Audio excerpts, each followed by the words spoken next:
ਸਤਿ ਸ਼੍ਰੀ ਅਕਾਲ ਜੀ। ਮੇਰਾ ਨਾਮ ਰਮਨਜੀਤ ਕੌਰ ਹੈ। ਅੱਜ ਦਾ ਸਾਡਾ ਟੌਪਿਕ ਹੈ ਇਨਫਲੇਸ਼ਨ ਤੇ ਉਹਦੇ ਕਨਸੈਪਟ ਕੀ ਇਨਫਲੇਸ਼ਨ ਕੀ ਹੈ ਐਂਡ ਟਾਈਪਸ ਐਂਡ ਮੈਜ਼ਰਮੈਂਟਸ ਕਿ ਇਨਫਲੇਸ਼ਨ ਕਿੰਨੇ ਤਰ੍ਹਾਂ ਦਾ ਹੁੰਦਾ ਹੈ ਤੇ ਉਹਨੂੰ ਕਿੱਦਾਂ ਮੈਜ਼ਰ ਕਰ ਸਕਦੇ ਹਾਂ। ਜਿਵੇਂ ਕਿ ਤੁਸੀਂ ਜਾਣਦੇ ਹੋ ਕਿ ਆਪਣੀ ਇਕਨੋਮੀ ਦੇ ਵਿੱਚ ਆਪਾਂ ਕੀ ਪੜ੍ਹਦੇ ਹਾਂ, ਲਗਾਤਾਰ ਨਿਊਜ਼ਪੇਪਰ ਦੇ ਵਿੱਚ ਪੜ੍ਹਦੇ ਹਾਂ ਕਿ ਇਹਨਾਂ ਚੀਜ਼ਾਂ ਦੀਆਂ ਪ੍ਰਾਈਸਿਸ ਨੇ ਜਿਹੜੀਆਂ ਇਹ ਹਾਈ ਹੋ ਗਈਆਂ ਨੇ, ਇਹਨਾਂ ਚੀਜ਼ਾਂ ਦੀਆਂ ਪ੍ਰਾਈਸਿਸ ਦੇ ਵਿੱਚ ਇੰਨੇ % ਇਨਕਰੀਜ਼ ਹੋਇਆ ਹੈ।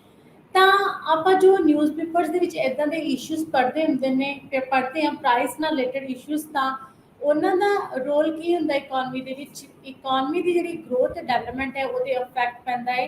ਤਾਂ ਪ੍ਰਾਈਸਿਸ ਨਾਲ ਰਿਲੇਟਡ ਜਿੰਨੇ ਵੀ ਪ੍ਰਾਈਸਿਸ ਨੇ, ਪ੍ਰਾਈਸਿਸ ਦਾ ਇਨਕਰੀਜ਼ ਹੋਣਾ, ਤਾਂ ਉਹਨੂੰ ਆਪਾਂ ਕੀ ਕਹਿੰਦੇ ਆ, ਇਨਫਲੇਸ਼ਨ ਕਹਿੰਦੇ ਆ।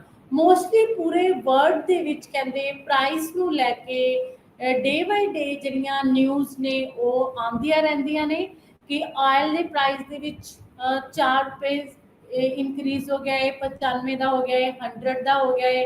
ਐਂਡ ਫਿਰ ਉਸ ਤੋਂ ਬਾਅਦ ਆਪਣੇ ਫੂਡ ਪ੍ਰਾਈਸਿਸ, ਕਣਕ ਦੇ ਪ੍ਰਾਈਸਿਸ ਦੇ ਵਿੱਚ ਇੰਨਾ ਇਨਕਰੀਜ਼ ਹੋਇਆ ਹੈ, ਰਾਈਸ ਦੇ ਪ੍ਰਾਈਸਿਸ ਦੇ ਵਿੱਚ ਇੰਨਾ ਇਨਕਰੀਜ਼ ਹੋਇਆ ਹੈ।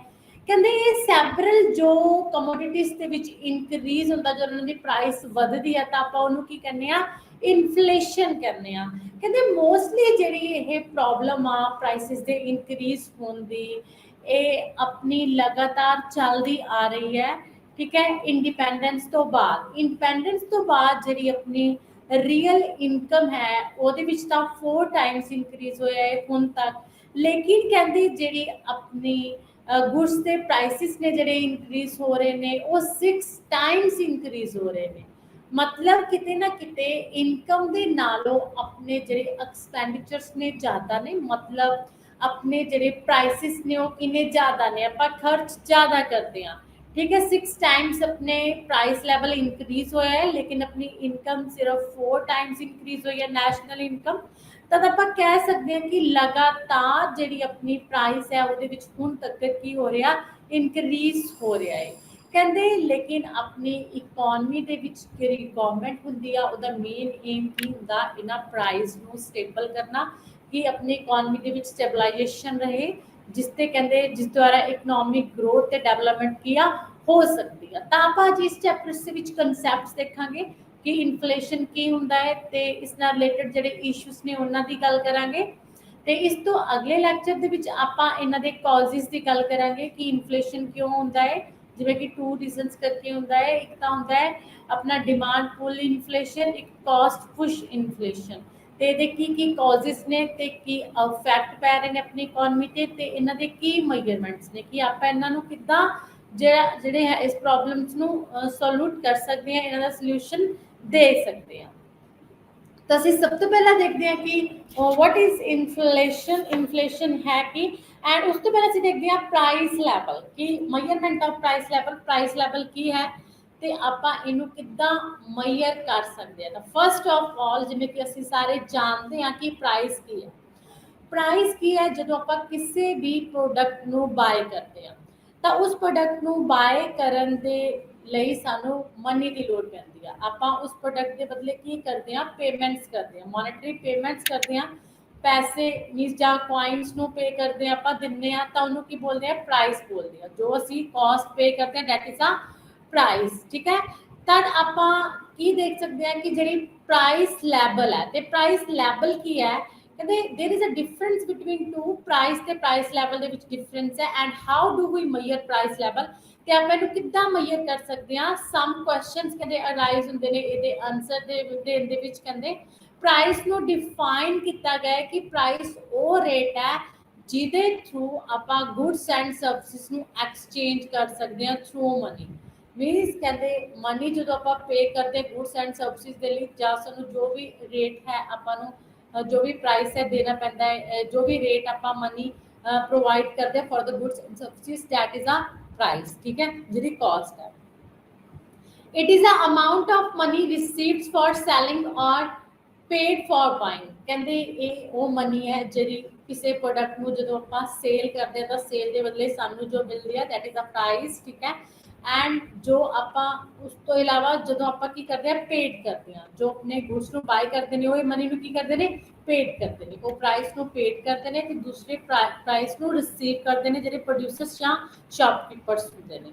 तद कहते जी अपने 1 unit of commodities in exchange economy कहते ये वो अपनी प्राइस वो चीज़ है जिहदे थ्रू ਆਪਾਂ ਗੁड्स ਦੀ ਐਕਸਚੇਂਜ ਕਰ ਸਕਦੇ ਹਾਂ ਆਪਣੇ ਇਕਨੋਮੀ ਦੇ ਵਿੱਚ ਕਹਿੰਦੇ ਪ੍ਰਾਈਸ ਲੈਵਲ ਇੱਕ ਐਗਰੀਗੇਟ ਕਨਸੈਪਟ ਆ ਕਿਉਂਕਿ ਇਹਦੇ ਵਿੱਚ ਕੀ ਆ ਸਾਰੇ ਪ੍ਰਾਈਸ ਲੈਵਲ ਦੇ ਵਿੱਚ ਹੁਣ ਆਪਾਂ ਪ੍ਰਾਈਸ ਨੂੰ ਚੈੱਕ ਕਰਨ ਦੇ ਲਈ ਕੀ ਕਰਦੇ ਆ ਆ basket of goods and services ਨੂੰ ਯੂਜ਼ ਕਰਦੇ ਆ ਆਪਾਂ ਜੋ ਆਪਣੀਆਂ ਜ਼ਰੂਰੀ ਗੁड्स ਨੇ ਜੋ ਆਪਾਂ ਨੂੰ ਚਾਹੀਦੀਆਂ ਨੇ ਆਪਾਂ ਕੁਝ ਗੁड्स ਦੀ ਇੱਕ ਬਾਸਕਟ ਹੈ ਜਿਹੜੀ ਉਹਨੂੰ ਸਿਲੈਕਟ ਕਰਦੇ ਆ ਮਿਸ ਕੁਝ ਕਮੋਡਿਟੀ ਨੂੰ ਸਿਲੈਕਟ ਕਰਦੇ ਆ ਤੇ ਉਹਨਾਂ ਦੇ ਪ੍ਰਾਈਸ ਨੂੰ ਆਪਾਂ ਕੀ ਕਰਾਂਗੇ ਚੈੱਕ ਕਰਾਂਗੇ ਕਹਿੰਦੇ ਕਿਸੇ ਵੀ ਸਿੰਗਲ ਜਿਹੜੀ ਕਮੋਡਿਟੀ ਹੈ ਉਹਦੇ ਪ੍ਰਾਈਸ ਨੂੰ ਆਪਾਂ ਰੈਫਰੈਂਸ ਨਹੀਂ ਦਿੰਦੇ ਪ੍ਰਾਈਸ ਲੈਵਲ ਚੈੱਕ ਕਰਨ ਦੇ ਲਈ ਕਹਿੰਦੇ a group of goods and services ਨੇ ਜਿਹੜੀਆਂ ਹੋਲ ਉਹਨਾਂ ਨੂੰ ਆਪਾਂ ਲੈਂਦੇ ਆ ਠੀਕ ਹੈ ਪ੍ਰਾਈਸ ਲੈਵਲ ਨੂੰ ਦੇਖਣ ਦੇ ਲਈ ਕਹਿੰਦੇ ਆਪਾਂ ਕਹਿ ਸਕਦੇ ਹਾਂ ਕਿ ਉਹਨਾਂ ਜਿਹੜੀ ਬਾਸਕਟ ਆਫ ਗੁड्स ਆ group of goods and services ਉਹਨਾਂ ਦੇ ਪ੍ਰਾਈਸ ਲੈਵਲ ਦੇ ਵਿੱਚ ਕਿੰਨਾ ਚੇਂਜ ਹੋਇਆ ਹੈ ਉਹਨਾਂ ਦਾ ਪ੍ਰਾਈਸ ਲੈਵਲ ਪਹਿਲਾਂ ਦੇ ਨਾਲੋਂ ਜ਼ਿਆਦਾ ਇਨਕਰੀਜ਼ ਹੋਇਆ ਹੈ ਜਾਂ ਫਿਰ ਡਿਕਰੀਜ਼ ਹੋਇਆ ਹੈ ਹਨਾ ਆਪਾਂ ਇਹ ਕਹਿ ਸਕਦੇ ਹਾਂ ਕਿ ਗਰੁੱਪ ਆਫ ਕਮੋਡਿਟੀ ਦੇ ਪ੍ਰਾਈਸ ਲੈਵਲ ਦੇ ਵਿੱਚ ਚੇਂਜ ਹੋਇਆ ਹੈ ਇੰਨੇ % ਇਨਕਰੀਜ਼ ਹੋਇਆ ਹੈ ਇੰਨੇ % ਡਿਕਰੀਜ਼ ਹੋਇਆ ਹੈ ਕਹਿੰਦੇ ਇਹ ਨੈਸੈਸਰੀ ਹੈ ਇਹਦੇ ਲਈ ਕਹਿੰਦੇ ਪ੍ਰਾਈਸ ਇੰਡੈਕਸ ਕਹਿੰਦੇ ਕਿਹਦੇ ਥਰੂ ਆਪਾਂ ਜਿਹੜਾ ਹੈ ਆਪਣਾ ਪ੍ਰਾਈਸ ਲੈਵਲ ਚੈੱਕ ਕਰ ਸਕਦੇ ਹਾਂ ਪ੍ਰਾਈਸ ਦੇ ਵਿੱਚ ਚੇਂਜ ਚੈੱਕ ਕਰ ਸਕਦੇ ਹਾਂ ਇੰਡੈਕਸ ਨੰਬਰਸ ਦੇ ਥਰੂ ਕਰ ਸਕਦੇ ਹਾਂ ਆਪਾਂ ਦੇਖਾਂਗੇ ਕਿ ਇੰਡੈਕਸ ਨੰਬਰ ਕੀ ਹੁੰਦੇ ਨੇ ਜਿਹਨੂੰ ਪ੍ਰਾਈਸ ਇੰਡੈਕਸ ਬੋਲਦੇ ਹਾਂ ਸਭ ਤੋਂ ਪਹਿਲਾਂ ਆਪਾਂ ਦੇਖਦੇ ਹਾਂ ਡੈਫੀਨੇਸ਼ਨਸ ਆਫ ਇੰਡੈਕਸ ਨੰਬਰ ਕਿ ਇੰਡੈਕਸ ਨੰਬਰ ਹੈ ਕੀ ਕਹਿੰਦੇ index number is the concept ਜਿਵੇਂ ਕਿ ਤੁਸੀਂ ਆਪਣਾ ਸਟੈਟਿਕਸ ਦੇ ਵਿੱਚ ਦੇਖਦੇ ਹੋ ਇੰਡੈਕਸ ਨੰਬਰਸ ਦੇ ਚੈਪਟਰਸ ਹੈ ਆਪਣਾ ਜਿਹਦੇ ਵਿੱਚ ਆਪਾਂ ਬੇਸ ਈਅਰ ਤੇ ਕਰੰਟ ਈਅਰ ਦੇ ਪ੍ਰਾਈਸਿਸ ਨੂੰ ਕੀ ਕਰਦੇ ਹਾਂ ਕੰਪੇਅਰ ਕਰਦੇ ਹਾਂ ਕਹਿੰਦੇ index number is the concept which enables us to compare the change in a group of distinct what related variables in two or more time periods ਕਹਿੰਦੇ ਜਿਹਦੇ ਵਿੱਚ ਆਪਾਂ two or more time periods ਦੇ ਵਿੱਚ ਕੀ ਆ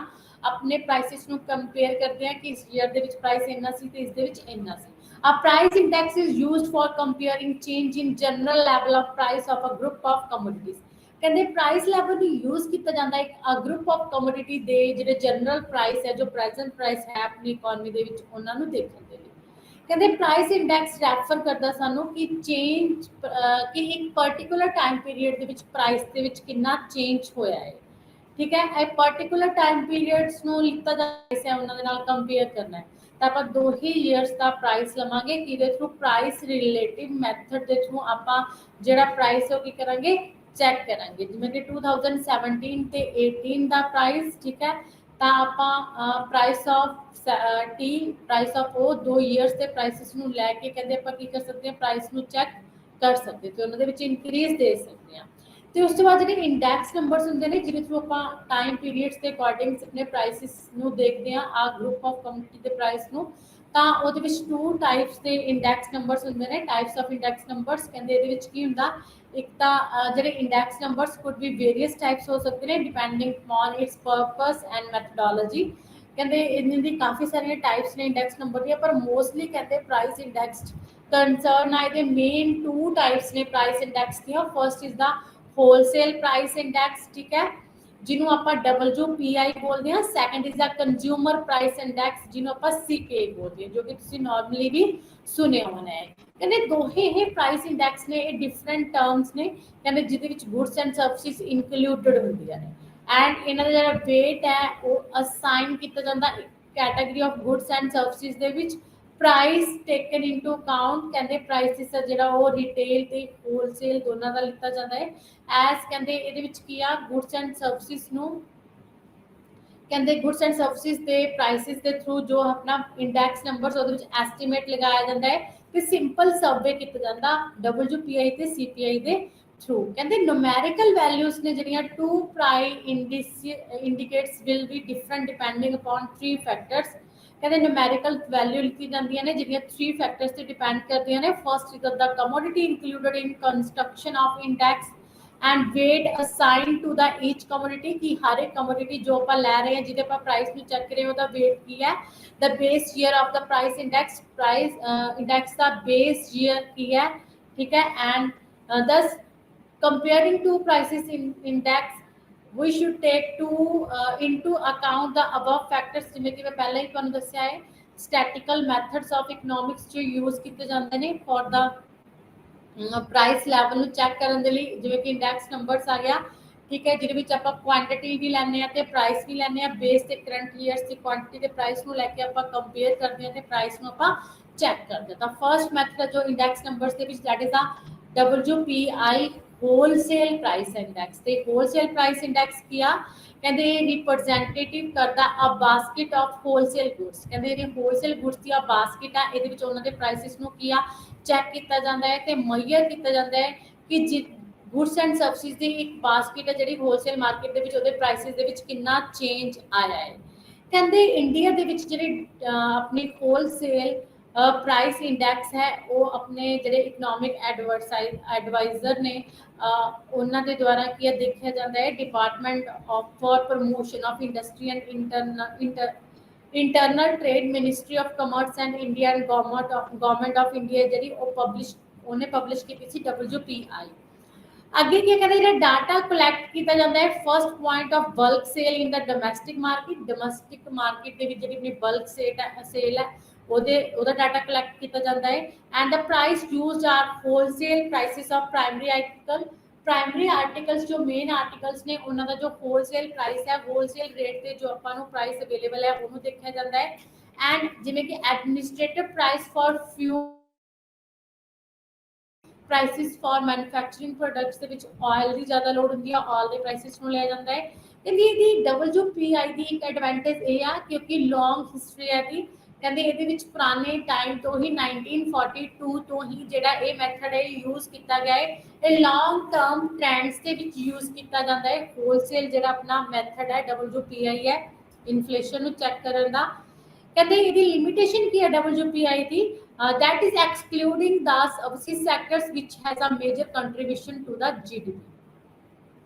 ਕਹਿੰਦੇ mostly ਜਿਹੜਾ GDP ਦੇ ਵਿੱਚ ਮੇਜਰ ਸੈਕਸ਼ਨ ਕੰਟਰੀਬਿਊਸ਼ਨ ਕਰਦਾ ਆਪਣਾ ਸਰਵਿਸ ਸੈਕਟਰ, ਉਹਨੂੰ ਇਹਦੇ ਵਿੱਚ ਨਹੀਂ ਲਿਆ ਜਾਂਦਾ। ਸਰਵਿਸ ਸੈਕਟਰਸ ਦੇ ਪ੍ਰਾਈਸਿਸ ਨੂੰ ਆਪਾਂ WPI ਦੇ ਥਰੂ ਚੈੱਕ ਨਹੀਂ ਕਰ ਸਕਦੇ। Second is a consumer price index जिन्हों ਆਪਾਂ CPI भी कहते हैं। This is a important question. The CPI की ਹੁੰਦਾ ਇਹਨੂੰ ਆਪਾਂ कंज्यूमर प्राइस इंडेक्स बोलते हैं। ਇਹਨੂੰ यूज किया जाता है to check change over time a general price level of goods and services that household acquired for the consumption purpose. कहते ਜਿਹੜੇ अपना हाउसहोल्ड सैक्टर है वो कंजम्पशन करता अपनी जी बेसिक बास्केट है बेसिक गुड्स एंड सर्विसेज ने उन्होंने बाय करता तो उन्होंने प्राइसिस को चैक करने के लिए कंज्यूमर प्राइस इंडेक्स यूज किया जाता क्योंकि कंज्यूमर है जी वो मार्केट के डिमांड करता है गुड्स को बाय करता है अपनी जी बेसिक नीड्स ने उन्होंने पूरी करने के लिए। तो CPI है जो number in India are widely use कहते मोस्टली यही यूज किया जाता है। CPI अपने इंडिया के मैक्रो इकनॉमिक्स इंडिकेटर है ऑफ इन्फ्लेशन। कहते इन्फ्लेशन चैक करने के लिए मैक्रो इकनॉमिक्स के विच CPI नूं ही यूज किया जाता है। एक टूल है RBI जो यूज करता to check the inflation in India. RBI भी CPI मैथड नूं ही यूज करता है इन्फ्लेशन नूं चैक करने के लिए क्योंकि उन्हें इन्फ्लेशन के अकॉर्डिंग ही जी मनी की सप्लाई है उन्होंने इंक्रीज डिक्रीज करना होंदा है, स्टैबलाइजेशन लैके आनी होंदी है। ठीक है, तो RBI इस मैथड का यूज करता है। And monitoring price stability by the government भी प्राइस नूं स्टेबल करने के लिए गवर्नमेंट के एक्सपेंडिचर नूं इंक्रीज डिक्रीज करने के लिए जो अपना प्राइस चेक करना है तो CPI मैथड नूं ही यूज करती है। कहते for induction of dearness allowance to employees and defaulters for national account CPI is published by the Central Statistics Office। कहते जरा CSO है सेंट्रल स्टैटिक्स ऑफिस उन्हें CPI ਨੂੰ ਪਬਲਿਸ਼ ਕੀਤਾ ਸੀਗਾ जो गवर्नमेंट ऑफ इंडिया की गवर्नमेंट ने। You might have come across the term headline inflation in newspapers. जिमें तुसीं जानते हो कि न्यूज़पेपर्स के विच मोस्टली हेडलाइनस आउंदियां ने इस इन्हां दे विच इन्ना गुड्स दे विच प्राइस दे विच इन्ना चेंज आया इन्ना इंक्रीज आया इन्नी इन्फ्लेशन हुई आ।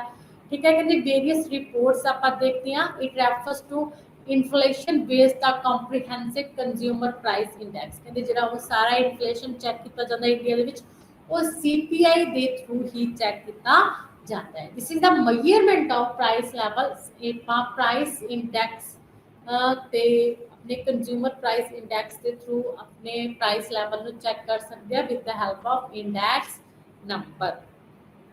ਨੈਕਸਟ ਹੈ ਆਪਣਾ ਇਨਫਲੇਸ਼ਨ ਡਿਫਾਈਨ। ਸਭ ਤੋਂ ਪਹਿਲਾਂ ਆਪਾਂ ਦੇਖਦੇ ਹਾਂ ਕਿ ਇਨਫਲੇਸ਼ਨ ਹੈ ਕੀ, ਠੀਕ ਹੈ। ਤਾਂ ਕਹਿੰਦੇ background of prices and price level is due go on the definition of inflation। ਜਿਵੇਂ ਕਿ ਹੁਣ ਤੁਸੀਂ ਦੇਖਦੇ ਹੀ ਹੋ ਕਿ what is inflation, inflation ਕੀ ਹੈ, inflation ਨੂੰ ਕਿੱਦਾਂ ਡਿਫਾਈਨ ਕੀਤਾ ਹੋਇਆ ਹੈ।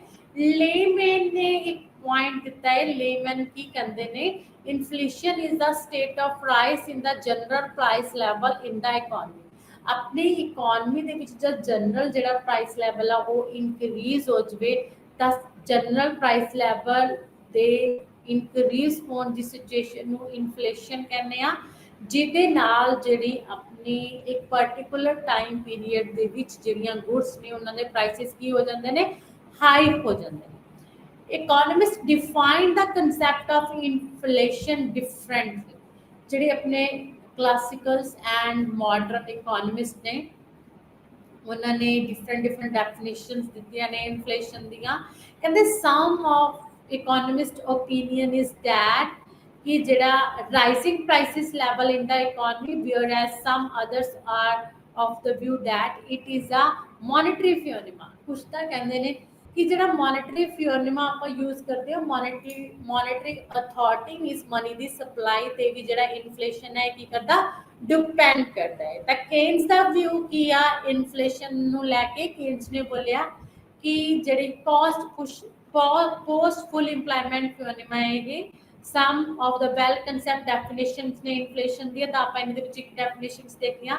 ਸੈਮੁਅਲਸਨ ਦੀ ਡੈਫੀਨੇਸ਼ਨ ਆਫ ਕੀ ਕਹਿੰਦੇ ਨੇ ਕਿ ਇਨਫਲੇਸ਼ਨ ਕੀ ਹੈ, by inflation we mean a time of generally rising prices। ਕਹਿੰਦੇ ਇਨਫਲੇਸ਼ਨ ਦੇ ਵਿੱਚ ਕੀ ਹੁੰਦਾ, ਜਿਹੜੇ ਜਨਰਲ ਪ੍ਰਾਈਸ ਲੈਵਲਸ ਹੁੰਦੇ ਨੇ ਉਹਨਾਂ ਦੇ ਵਿੱਚ ਕੀ ਹੋ ਜਾਂਦਾ ਹੈ, ਇਨਕਰੀਜ਼ ਹੋ ਜਾਂਦਾ। ਜਿਹੜੀ ਆਪਣੀਆਂ ਨਾਰਮਲ ਗੁੱਡਸ ਨੇ ਆਪਾਂ ਉਹਨਾਂ ਨੂੰ ਵੀ ਦੇਖਦੇ ਹਾਂ ਕਿ ਉਹਨਾਂ ਦੇ ਪ੍ਰਾਈਸਿਸ ਇੱਕਦਮ ਇਨਕਰੀਜ਼ ਹੋ ਜਾਂਦੇ ਨੇ, ਠੀਕ ਹੈ, ਮਾਰਕੀਟ ਦੇ ਵਿੱਚ। ਤਾਂ ਕੇਨਜ਼ੀਅਨ ਵਿਊ ਨੇ ਇਨਫਲੇਸ਼ਨ ਨੂੰ ਲੈ ਕੇ, ਕੇਨਸ ਦਾ ਕੀ ਕਹਿਣਾ ਹੈ ਇਨਫਲੇਸ਼ਨ ਦੇ ਬਾਰੇ। ਕੇਨਸ ਨੇ ਐਕਸਪਲੇਨ ਕੀਤਾ ਹੈ ਇਨਫਲੇਸ਼ਨ ਦੇ ਕਨਸੈਪਟ ਨੂੰ, ਠੀਕ ਹੈ। ਦ ਲੈਵਲ ਆਫ ਇੰਪਲੋਇਮੈਂਟ ਦੇ ਵਿੱਚ ਉਹਨਾਂ ਨੇ 2 ਪਾਰਟਸ ਦੇ ਵਿੱਚ ਇਨਫਲੇਸ਼ਨ ਨੂੰ ਡਿਵਾਈਡ ਕੀਤਾ ਕੇਨਸ ਨੇ। ਇੱਕ ਹੈਗਾ ਆਪਣਾ ਸੈਮੀ ਇਨਫਲੇਸ਼ਨ, ਦੂਸਰਾ ਹੈਗਾ ਆਪਣਾ ਓਪਨ ਇਨਫਲੇਸ਼ਨ। ਤਾਂ ਆਪਾਂ ਦੇਖਦੇ ਹਾਂ ਕਿ ਸੈਮੀ ਤੇ ਜਿਹੜਾ ਓਪਨ ਐਂਡ ਫੁੱਲ ਇਨਫਲੇਸ਼ਨ ਹੈ ਉਹ ਕੀ ਹੈ। ਸਭ ਤੋਂ ਪਹਿਲਾਂ ਸੈਮੀ ਇਨਫਲੇਸ਼ਨ ਹੈ। ਕਹਿੰਦੇ ਸੈਮੀ ਇਨਫਲੇਸ਼ਨ ਕੀ ਹੁੰਦਾ ਹੈ, increase in the quantity of money before full employment lead to the increase in output and employment. ਕਹਿੰਦੇ ਜਦੋਂ ਆਪਣੀ ਇਕੋਨਮੀ ਦੇ ਵਿੱਚ ਫੁੱਲ ਇੰਪਲੋਇਮੈਂਟ ਦੀ ਸਿਚੁਏਸ਼ਨ ਨਹੀਂ ਹੁੰਦੀ, ਮਤਲਬ ਇਕੋਨਮੀ ਦੇ ਵਿੱਚ ਫੁੱਲ ਇੰਪਲੋਇਮੈਂਟ ਨਹੀਂ ਹੁੰਦਾ, ਪਰ ਫੁੱਲ ਇੰਪਲੋਇਮੈਂਟ ਦੀ ਸਿਚੁਏਸ਼ਨ ਤੋਂ ਪਹਿਲਾਂ ਹੀ ਆਪਣੀ ਇਕੋਨਮੀ ਦੇ ਵਿੱਚ ਜਿਹੜੀ ਮਨੀ ਆ, ਮਨੀ ਦੀ ਸਪਲਾਈ ਇਨਕਰੀਜ਼ ਹੋ ਜਾਂਦੀ ਹੈ। ਜਦੋਂ ਮਨੀ ਦੀ ਸਪਲਾਈ ਇਨਕਰੀਜ਼ ਹੋ ਜਾਂਦੀ ਆ ਤਾਂ ਫਿਰ ਕੀ ਹੁੰਦਾ, ਆਪਣੇ ਪੀਪਲਸ ਦੇ ਹੱਥਾਂ ਦੇ ਵਿੱਚ ਪੈਸਾ ਜ਼ਿਆਦਾ ਜਾਂਦਾ ਹੈ। ਤਾਂ ਉਹ ਉਸੇ ਪੈਸੇ ਨੂੰ ਕਿਸ ਦੇ ਲਈ ਯੂਜ਼ ਕਰਦੇ ਨੇ, ਡਿਮਾਂਡ ਦੇ ਲਈ ਯੂਜ਼ ਕਰਦੇ ਨੇ। ਉਹ ਆਪਣੇ ਐਕਸਪੈਂਡੀਚਰਸ ਇਨਕਰੀਜ਼ ਕਰਦੇ ਨੇ, ਜਿਨ੍ਹਾਂ ਦੇ ਕਰਕੇ ਆਊਟਪੁੱਟ ਵੀ ਇਨਕਰੀਜ਼ ਹੁੰਦੀ ਹੈ ਤੇ ਇੰਪਲੋਇਮੈਂਟ ਵੀ ਇਨਕਰੀਜ਼ ਹੁੰਦੀ ਆ।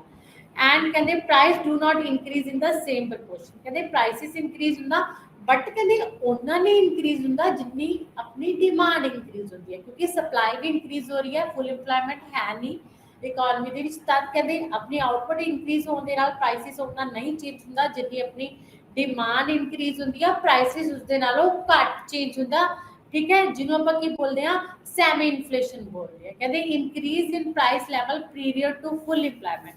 ਕਹਿੰਦੇ ਪ੍ਰਾਈਸ ਲੈਵਲ ਜਿਹੜਾ ਹੈ ਉਹ ਫੁੱਲ ਇੰਪਲੋਇਮੈਂਟ ਤੋਂ ਪਹਿਲਾਂ ਹੀ ਇਨਕਰੀਜ਼ ਹੋਣਾ ਸਟਾਰਟ ਹੋ ਜਾਂਦਾ ਹੈ।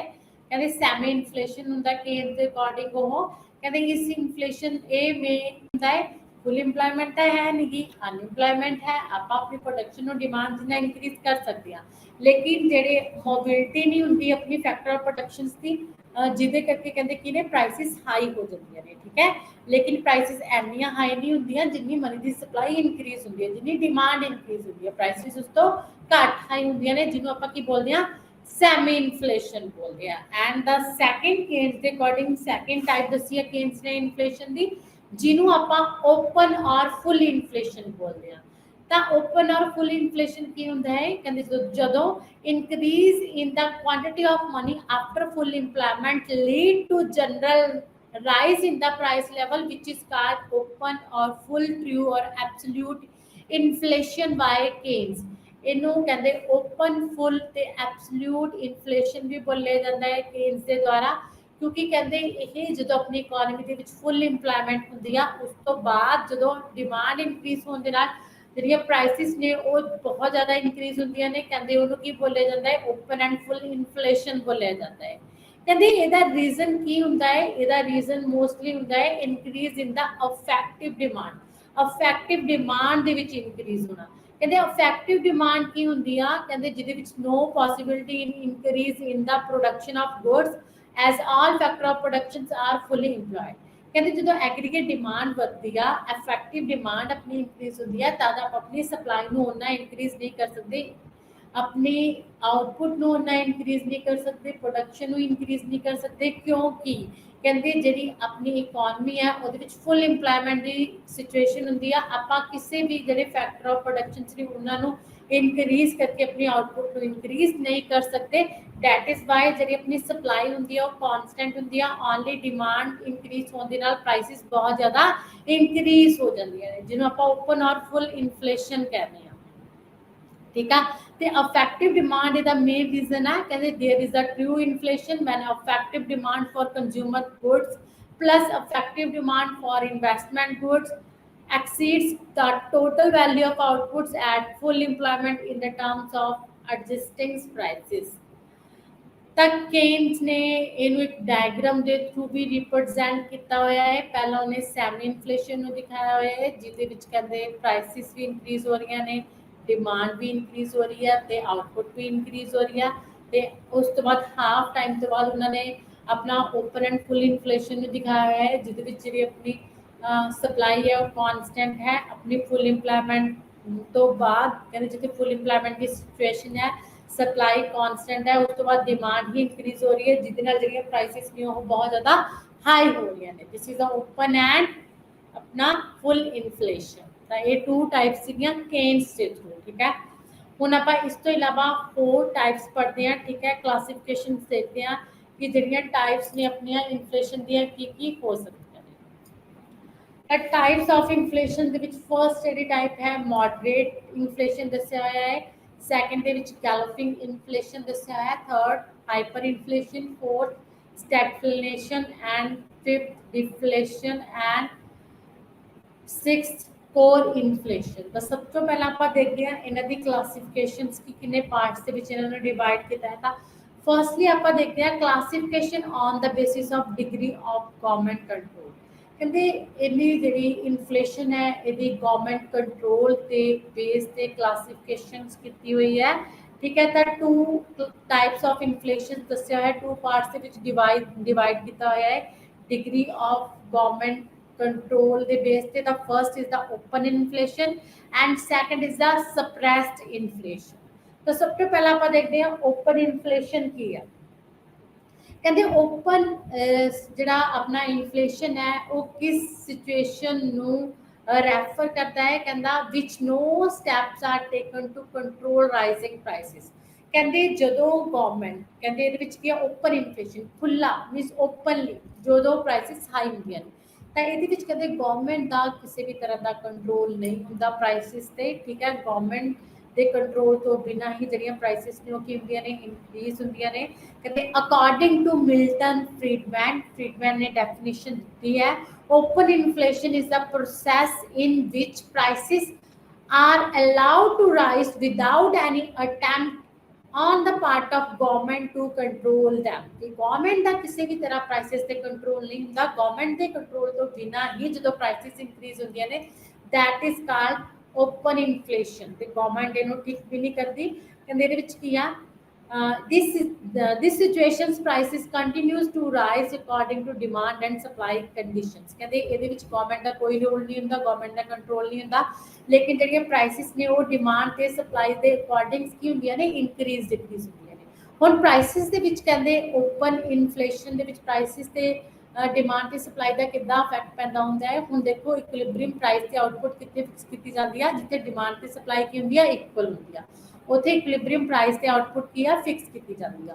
ਹੁਣ ਕਹਿੰਦੇ ਅਗਰ ਐਗਰੀਗੇਟ ਸਪਲਾਈ ਹੈ ਜਿਹੜੀ ਐਗਰੀਗੇਟ डिमांड ਤੋਂ ਜ਼ਿਆਦਾ ਹੈ एग्रीगेट सप्लाई एग्रीगेट डिमांड तो ज़्यादा है तो इट मीन्स आउटपुट ज़्यादा है तो डिमांड घट है अपने को बफर स्टॉक पे है तो प्राइसिस की होंगे लैस होंगे। लेकिन अगर कहते aggregate demand greater than supply है एग्रीगेट डिमांड ज़्यादा है तो एग्रीगेट सप्लाई घट है तद की होएगा अपनी ਜਿਹੜੀਆਂ गुड्स ਦੀਆਂ प्राइसिस ने ਉਹ ਕੀ ਹੋਣਗੀਆਂ हाई होंगे तद की इन्फ्लेशन होएगा।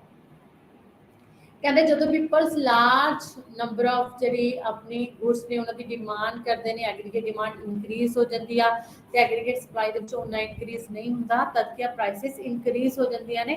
कहते जिमें कि अपना जर्मन के कहते पोस्ट वर्ल्ड वार कहते वर्ल्ड वार 1 तो बाद जो कि हुई ओपन इन्फ्लेशन इंक्रीज होया कहते प्राइसिस बहुत ज़्यादा हाई हो गए।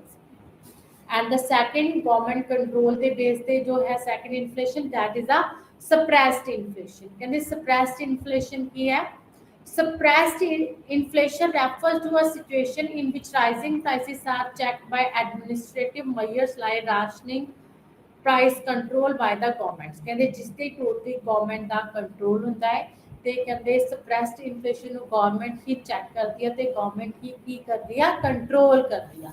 कहते ਇਹਦੇ ਵਿੱਚ ਕੀ ਹੁੰਦਾ ਪ੍ਰਾਈਸਿਸ ਚੈੱਕ ਕੀਤੀਆਂ ਜਾਂਦੀਆਂ ਨੇ ਕਿ ਕਿਉਂ ਵੱਧ ਰਹੀਆਂ ਨੇ ਗਵਰਨਮੈਂਟ ਦੇ ਥਰੂ ਤੇ ਇਹਨਾਂ ਤੇ ਕੰਟਰੋਲ ਕੀਤਾ ਜਾਂਦਾ ਹੈ ਫਿਊਚਰ ਦੇ ਵਿੱਚ ਇਹ ਪ੍ਰਾਈਸਿਸ ਇੰਕਰੀਜ਼ ਨਾ ਹੋਣ ਰੈਪਿਡਲੀ।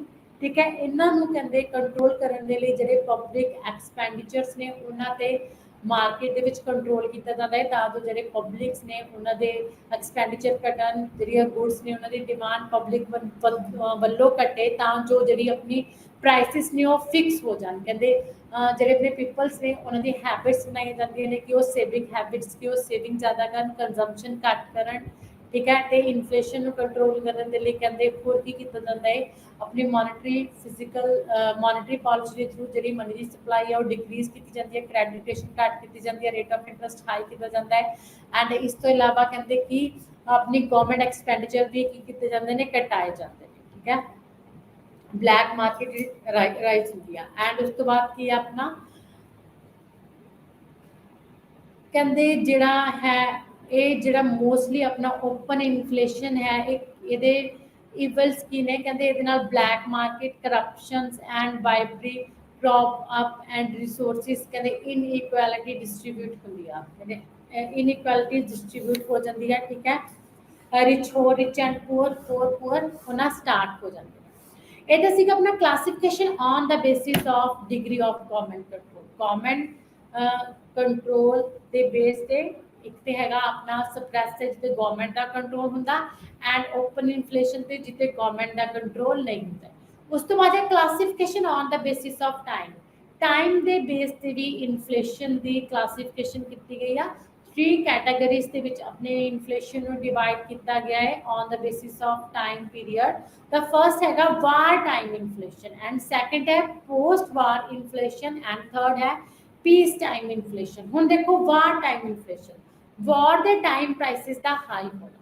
कहते वॉर टाइम की हुंदा जिहड़े वॉर एक्सपेंसिव हुंदे ने अपने वॉर के खर्चे आउंदे ने उन्हां दे करके की हुंदा सप्लाई ऑफ मनी इनक्रीज हो जाती है जिहदे करके लार्ज प्रपोर्शन ऑफ प्रोडक्शन है वो गवर्नमेंट के द्वारा खरीदे जाता है क्योंकि गवर्नमेंट ने वॉर के टाइम्स जिहड़े पीपल्स ने उन्हां दी हेल्प के लिए उन्हां नूं फ्रीली फूड डिस्ट्रीब्यूट करना होंदा है तो पीपल की आ काफ़ी लार्ज पार्ट है जो प्रोडक्शन का वो आप खरीद लेंदी है गवर्नमेंट। तो फिर की होंदा है स्मॉल प्रपोर्शन है जो प्रोडक्शन का वो अपना लोगों के खरीदण के लिए बचता है। कहते जिदे करके की होंदा है अपना जोड़ा प्राइसिस ने वो shoot up means prices increase होने लग जांदियां ने। कहते thus inflation that take place during the course of war is called war time inflation. The war के टाइम्स गुड्स के प्राइसिस के इंक्रीज होने ਆਪਾਂ वॉर टाइम इन्फ्लेशन कहने हैं जो गवर्नमेंट काफ़ी स्टॉक अपने अंडर कर लेती है तो थोड़ा जी है सप्लाई बचती है फॉर द पीपल्स तक जी प्राइसिस ने इंक्रीज हो जाती है। And the second is a post war inflation. कहते वॉर तो बाद जो प्राइसिस इंक्रीज होंगे कहते ये की होंदा है कहते जो इन्फ्लेशन है ये आफ्टर वार होंगे मेनली ड्यू टू रीजनस। कहते 2 रीजनस करके जो वार तो बाद प्राइसिस हाई होंदियां ने उन्होंने पोस्ट वार इन्फ्लेशन बोलते हैं टू रीजनस किहड़े हुंदे ने फर्स्ट कहंदे government has to spend large amount on the repair and reconstruction of damaged property कहते गवर्नमेंट अपने एक्सपेंडिचर वधा लैंदी आ जो भी कहते डैमेज हुई आ प्रॉपर्टी द्वारा उन्होंने रिकंस्ट्रक्शन के लिए डैमेज प्रॉपर्टी दी लाइक ब्रिज हो गया रेलवे लाइन्स हो गया शिप्स हो गया मशीन हो गया कहते इन्होंने जो खर्चा करती है तो मनी की सप्लाई इंक्रीज होती है इस इंप्लायमेंट भी इंक्रीज होती है जिसके करके डिमांड इंक्रीज हो जाती है तो प्राइसिस भी हाई हो जाती है तो सैकेंड रीजन की है tax levied during war are abolished and loans taken from public are repaid कहते देखो हुण जिहड़े अपने टैक्सिस वगैरह ने गवर्नमेंट जिहड़े लगांदी आ उन्हां ते कहते रोक लगाई दी जाती है पीपल्स नूं टैक्स नहीं पे करने पैंदे दूजे पासे कहते जिहड़े पीपल्स ने लोन लिता हुंदा है वो भी कहते गवर्नमेंट के द्वारा ही पे किया जाता है जिहदे करके पब्लिक दे विच की मनी की सप्लाई इंक्रीज हो जाती है जिहदे करके production of goods and services the demand increase होती है लेकिन उनकी सप्लाई उन्नी इंक्रीज नहीं होती सेम प्रपोर्शन के नाल भी सप्लाई डिमांड तो घट होती है जिहदे करके की प्राइसिस कंटिन्यूसली आफ्टर वार ने जड़ियाँ वो की होंदियां जांदियां ने इंक्रीज होंदियां जांदियां ने this is the post war inflation and third inflation है अपना piece time inflation piece time inflation भी जो अपनी इकोनॉमी ਦੇ ਵਿੱਚ ਕੀ ਆ ਸ਼ਾਂਤੀ ਹੁੰਦੀ ਹੈ ਕਿਸੇ ਵੀ ਤਰ੍ਹਾਂ ਦਾ ਵਾਰ ਵਗੈਰਾ ਨਹੀਂ ਹੁੰਦੀ ਕਹਿੰਦੇ ਤਦ ਅੰਡਰ ਡਿਵੈਲਪ ਕੰਟਰੀਜ਼ ਦੇ ਵਿੱਚ ਕੀ ਆ ਕਹਿੰਦੇ ਨੀਡ ਹੁੰਦੀ ਆ large resources for economic planning and development programme ਤਾਂ ਗਵਰਨਮੈਂਟ ਕੀ ਕਰਦੀ ਆ ਆਪਣੇ 5 ਇਅਰਸ ਪਲਾਨ ਅਡਾਪਟ ਕਰਦੀ ਆ ਤੇ ਉਹਨਾਂ ਤਾਂ ਜੋ ਜਿਹੜੀ ਇਕਨੋਮਿਕ ਗਰੋਥ ਆ ਤੇ ਡਿਵੈਲਪਮੈਂਟ ਹੈ ਇਨਕਰੀਜ਼ ਹੋ ਜਾਵੇ ਤਾਂ ਉਹ 5 ਇਅਰ ਪਲੈਨਿੰਗਸ ਦੇ ਵਿੱਚ ਕੀ ਆ ਜਿਹੜੇ डिफरेंट सैक्टर्स ने अपने प्राइमरी सैकेंडरी एंड टर्शरी उन्होंने पैसा लगाती है ठीक है अपनी इंप्लॉयमेंट इंक्रीज करती है पॉवर्टी रिड्यूस करने के लिए डिफरेंट मेजर्स को यूज करती है ठीक है डिफरेंट सबसिडीज प्रोवाइड करती है तो जिन्होंने थ्रू मनी की सप्लाई इंक्रीज होंगी है तो जो रिसोर्सिस ने वो मोबिलाइज होंगे ने one place to second place जिहदे थ्रू की होंदा गवर्नमेंट तो एक्सपेंडिचर्स करती है तो इन्होंने चीज़ों से गवर्नमेंट का जो डेफिसिट फाइनांस होंदा है मीनस जो गवर्नमेंट को घाटा पैंदा है क्योंकि गवर्नमेंट के एक्सपेंडिचर गवर्नमेंट की इनकम के नालों वध जाते हैं एक्सपेंडिचर बदलने के करके डेफिसिट फाइनांस से करके की होंदा प्राइसिस राइज हो जाती हैं क्योंकि मनी की सप्लाई जो गवर्नमेंट एक्सपेंडिचर इंक्रीज करती है मनी की सप्लाई ऑटोमैटिकली इंक्रीज हो जाती है जिसके करके डिमांड भी की होगी इंक्रीज होगी ठीक है this is peace time inflation जो गवर्नमेंट अपने 5 इयर्स प्लान्स को फुल करने के लिए अचीव करने के लिए एक्सपेंडिचर्स को इंक्रीज करती है ठीक है ग्रोथ एंड डेवलपमेंट के लिए उस तो बाद है तो सीगा अपना classification on the basis of time period के बेस ते जड़ियां 3 अपनी इन्फ्लेशन के टाइप सीगियां war time inflation post war time inflation and peace time inflation and third is the classification on the basis of rate of inflation classifications on the basis of rate of inflation की किस rate के नाल साडा inflation increase होंदा है prices increase होंदियां ने कहंदा on the basis of rate of inflation जिहड़ा अपना इन्फ्लेशन है 4 टाइप्स ਦੇ ਵਿੱਚ डिवाइड ਕੀਤਾ ਹੋਇਆ first is the creeping inflation की ਹੁੰਦਾ ਸਭ ਤੋਂ ਪਹਿਲਾਂ ਆਪਾਂ ਉਹ ਦੇਖਦੇ ਹਾਂ ਕਹਿੰਦੇ it refers to that inflation where in prices rises by very slowly ਕਹਿੰਦੇ ਕ੍ਰੀਪਿੰਗ ਇਨਫਲੇਸ਼ਨ ਦੇ ਵਿੱਚ ਜਿਹੜੀਆਂ ਪ੍ਰਾਈਸਿਸ ਨੇ ਉਹ ਬਹੁਤ ਹੌਲੀ ਹੌਲੀ ਕੀ ਹੁੰਦੀਆਂ ਨੇ ਇਨਕਰੀਜ਼ ਹੁੰਦੀਆਂ ਨੇ ਠੀਕ ਹੈ ਜਿਹਨੂੰ ਆਪਾਂ ਕੀ ਬੋਲ ਦਿੰਦੇ ਆ ਆਪਣਾ ਮੋਡਰੇਟ ਇਨਫਲੇਸ਼ਨ ਵੀ ਬੋਲ ਦਿੰਦੇ ਆ ਠੀਕ ਹੈ ਕ੍ਰੀਪਿੰਗ ਇਨਫਲੇਸ਼ਨ ਦੇ ਵਿੱਚ ਕੀ ਹੁੰਦਾ ਕਹਿੰਦੇ wear prices increases slowly only ਕਹਿੰਦੇ inflation is not determinantal of the economy and it is not only beneficial to the economy but also considers essential to the some extent ਕਹਿੰਦੇ ਇੰਨੀਆਂ ਕਿ ਪ੍ਰਾਈਸਿਸ ਇਨਕਰੀਜ਼ ਹੋਣ ਦੇ ਨਾਲ ਜਿਹੜੀ ਸਾਡੀ economy ਉਹਨੂੰ ਕੀ ਹੈ ਬੈਨੀਫਿਟ ਹੈ ਕਿਉਂਕਿ ਜਿਹੜੇ ਸਾਡੇ ਪ੍ਰੋਡਿਊਸਰਸ ਨੇ ਉਹਨਾਂ ਨੂੰ ਵੀ ਥੋੜਾ ਜਿਹਾ ਪ੍ਰਾਈਸਿਸ ਦੇ ਵਿੱਚ ਇਨਕਰੀਜ਼ ਹੋਣ ਦੇ ਨਾਲ ਪ੍ਰੋਫਿਟ ਹੋਏਗਾ ਜਿਹਦੇ ਕਰਕੇ ਸਪਲਾਈ ਇਨਕਰੀਜ਼ ਹੋਏਗੀ ਸਪਲਾਈ ਦੇ ਥਰੂ ਜਿਹੜੇ ਆਪਣੇ ਫੈਕਟਰ ਆਫ ਪ੍ਰੋਡਕਸ਼ਨਸ ਨੇ ਉਹਨਾਂ ਨੂੰ ਪੇਮੈਂਟਸ ਜਾਏਗੀ ਜਿਹਦੇ ਥਰੂ ਉਹਨਾਂ ਦੇ ਹੱਥਾਂ ਵਿੱਚ ਮਨੀ ਜਾਏਗੀ ਪਰ ਕੈਪੀਟਲ ਇਨਕਮ ਇਨਕਰੀਜ਼ ਹੋਏਗੀ ਤੇ ਫਿਰ ਤੋਂ ਡਿਮਾਂਡ ਵੀ ਇਨਕਰੀਜ਼ ਹੋਏਗੀ ਠੀਕ ਹੈ ਕਹਿੰਦੇ ਕ੍ਰੀਪਿੰਗ ਇਨਫਲੇਸ਼ਨਸ ਕਹਿੰਦੇ ਇਹ ਨੇਸ਼ਨ ਦੀ ਡਿਵੈਲਪਮੈਂਟ ਦੇ ਵਿੱਚ ਮੇਨ ਰੋਲ ਪਲੇ ਕਰਦੀ ਆ ਕਹਿੰਦੇ ਗਰੋਥ ਤੇ ਡਿਵੈਲਪਮੈਂਟ ਦੇ ਲਈ ਇੰਨੇ ਕਿ ਇਨਫਲੇਸ਼ਨ ਦਾ ਹੋਣਾ ਜ਼ਰੂਰੀ ਹੈ ਕਹਿੰਦੇ ਤਾਂ ਕੁਝ ਜਿਹੜੇ ਇਕਨੋਮਿਸਟ ਨੇ ਉਹਨਾਂ ਨੇ ਕ੍ਰੀਪਿੰਗ ਇਨਫਲੇਸ਼ਨ ਨੂੰ ਡੇਂਜਰਸ ਵੀ ਦੱਸਿਆ ਹੈ ਕਿਉਂਕਿ ਇਹ ਅਲਾਰਮਿੰਗ ਪ੍ਰਪੋਰਸ਼ਨਸ ਹੁੰਦਾ ਮਤਲਬ ਇਹ ਪਹਿਲੀ ਸਟੇਜ ਹੈ ਜਿੱਥੋਂ ਪ੍ਰਾਈਸਿਸ ਹਾਈ ਹੋਣ ਲੱਗ ਜਾਂਦੀਆਂ ਨੇ। ਤਾਂ ਇਸ ਤੋਂ ਜ਼ਿਆਦਾ ਵੀ ਅਗਰ ਪ੍ਰਾਈਸਿਸ ਹਾਈ ਹੁੰਦੀਆਂ ਜਾਂਦੀਆਂ ਨੇ ਤਾਂ ਸਾਡੀ ਇਕਨੋਮੀ ਤੇ ਇਸ ਦਾ ਸਾਡੀ ਇਕਨੋਮੀ ਤੇ ਬੈਡ ਇਫੈਕਟ ਪੈਂਦਾ ਹੈ, ਨੈਗੇਟਿਵ ਇਫੈਕਟ ਪੈਂਦਾ ਹੈ। ਠੀਕ ਹੈ, ਸਾਡੀ ਜਿਹੜੀ ਪੂਅਰ ਕਲਾਸ ਹੈ ਉਹਤੇ ਬਹੁਤ ਜ਼ਿਆਦਾ ਇਫੈਕਟ ਪੈਂਦਾ ਹੈ। ਕਹਿੰਦੇ ਇਸ ਇਨਫਲੇਸ਼ਨ ਦੇ ਵਿੱਚ ਜਿਹੜੀ ਆਪਣੀ ਇਨਫਲੇਸ਼ਨ ਰੇਟ ਹੁੰਦੀ ਹੈ ਉਹ 3% ਹੁੰਦੀ ਆ। ਮੀਨਸ ਸਾਮ ਇਕੋਨੋਮਿਸਟ ਦਾ ਕਹਿਣਾ ਹੈ ਕਿ 3% ਦੀ ਰੇਟ ਦੇ ਨਾਲ ਜਿਹੜਾ ਆਪਣਾ ਪ੍ਰਾਈਸਿਸ ਨੇ ਉਹਨਾਂ ਦੇ ਵਿੱਚ ਕੀ ਹੁੰਦਾ ਹੈ, ਇਨਕਰੀਜ਼ ਹੁੰਦਾ ਹੈ। ਜਦੋਂ 3% ਦੇ ਰੇਟ ਦੇ ਨਾਲ ਪ੍ਰਾਈਸਿਸ ਦੇ ਵਿੱਚ ਇਨਕਰੀਜ਼ ਹੋਏਗਾ, that is the creeping inflation। ਠੀਕ ਹੈ, and the next is the walking inflation। Walking inflation ਕਹਿੰਦੇ when prices rise become intense and quantum of inflation gains momentum is called walking inflation when over a decade prices rises between 30 to 40%। ਕਹਿੰਦੇ ਜਦੋਂ prices ਦੇ ਵਿੱਚ increase ਆ ਜਿਹੜਾ 30 to 40% the rate ਦੇ ਨਾਲ ਹੁੰਦਾ ਹੈ, this is called walking inflation. ਠੀਕ ਹੈ, ਤਾਂ ਇਹਨੂੰ ਆਪਾਂ ਵਾਕਿੰਗ ਇਨਫਲੇਸ਼ਨ ਕਹਿੰਦੇ ਆ। ਐਂਡ ਉਸ ਤੋਂ ਬਾਅਦ running and galloping inflation. Running and galloping inflation ਕੀ ਹੁੰਦਾ ਹੈ, ਕਹਿੰਦੇ when there is a rapid increase in prices in very short time period. जो थोड़े जे टाइम ਦੇ ਵਿੱਚ ਪ੍ਰਾਈਸਿਸ ਕੀ ਹੋ ਜਾਂਦੀਆਂ ਨੇ, ਬਹੁਤ ਜ਼ਿਆਦਾ ਇਨਕਰੀਜ਼ ਹੁੰਦੀਆਂ ਨੇ। It is called running and galloping inflation. ਕਹਿੰਦੇ ਇਸ ਕੇਸ ਦੇ ਵਿੱਚ ਰੇਟ ਆਫ ਇਨਫਲੇਸ਼ਨ ਕਹਿੰਦੇ 80 to 100% ਦੀ ਰੇਟ ਦੇ ਨਾਲ ਕੀ ਹੁੰਦਾ ਹੈ, ਇਨਕਰੀਜ਼ ਹੁੰਦਾ ਹੈ। ਕਹਿੰਦੇ such an inflation has an adverse effect on middle and poor classes।